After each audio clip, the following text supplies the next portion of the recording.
Welcome to Teaching Truth. My name is Glenn Cartwright. We're opening and reading the letter that was written to the church at Smyrna in our reflections this week, as we find it in Revelation 2 verses 8 to 11. And today we want to look at the situation of the church at Smyrna. For the church at Smyrna, it was a threefold situation they were in. They were beset by afflictions, they experienced poverty, and they received slander. Afflictions, first of all. We, like the church at Smyrna, can take heart because Jesus knew then and Jesus knows now the reality of what we are going through, what we are afflicted by. He knows the circumstances of our lives and the circumstances of our churches. He knows the tribulation, the afflictions.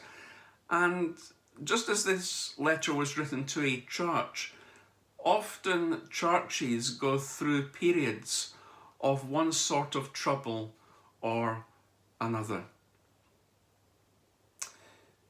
And what Jesus is saying here is that this is just reality, a feature of church life between his ascension and his coming again.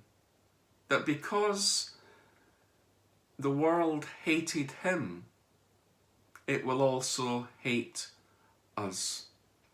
And so when a church follows the clear commands and demands of Jesus and defends truth, that church can expect trouble, tribulation, and affliction. If you as a church or individually are being afflicted for your faith, take heart. Jesus predicted that would happen. The church at Smyrna were also in poverty. That word here means destitution, abject poverty. They were impoverished as a people, but in real terms, they were rich spiritually. That's what the text tells us.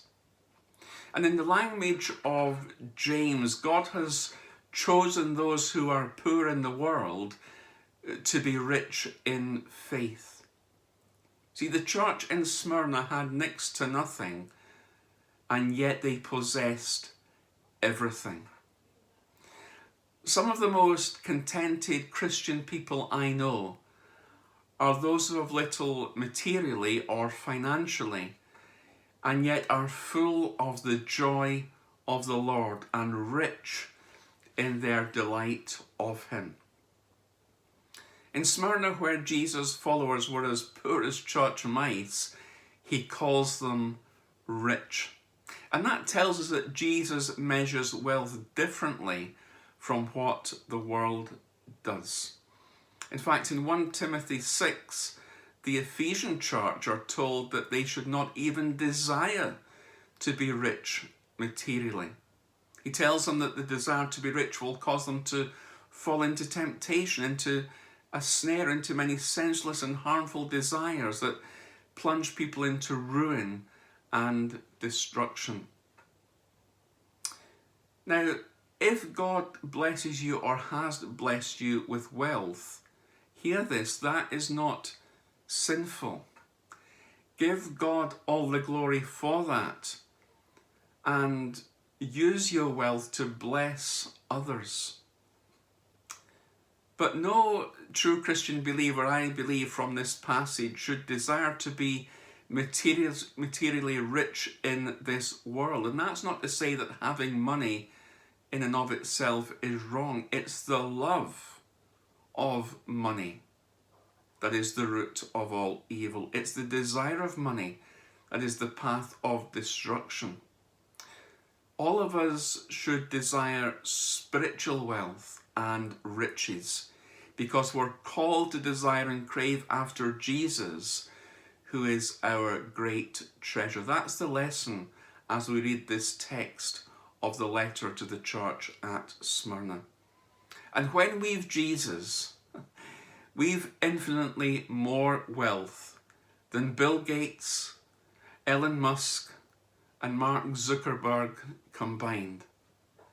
And unlike their wealth, our wealth will never run out. Affliction, poverty, and slander. Slander is the third thing that Jesus mentions, and verbal attacks are aimed at people who follow Jesus for that reason and that reason alone. An attack on the people of God is an attack on God. An attack on a Christian who is following God is an attack on God. Remember what Jesus said to Saul of Tarsus. Why are you persecuting who? Me. Someone once famously said, quote, "You touch the church and you poke your finger in the eye of God." And so the slander, the hostility, the verbal attacks here in this church at Ephesus were primarily coming from members of the synagogue, people who called themselves Jews, but who rejected the Jewish Messiah. The Jews hated the Christians in the early church, and the Jews in Smyrna were typical in their hatred. The Jews were evidently spreading a pack of lies about the believers. That's what the word translated slander implies. And whatever the specific lies were, they were inciting persecution and suffering for the true believers in this city of Smyrna. Spiritually speaking, these Jews were sons of Satan because they acted more like him, that is Satan, than they did that great father, Abraham. Afflictions, poverty, and slander defined the situation of the church at Smyrna, and yet they were rich in Christ. Afflictions, poverty, and slander. 1, 2, or even 3 of these may define your life. But let me ask you this as I ask it of myself. Notwithstanding those, are you rich in Christ because your faith is centered in him? That was true for the church at Smyrna. Is it true of you and I?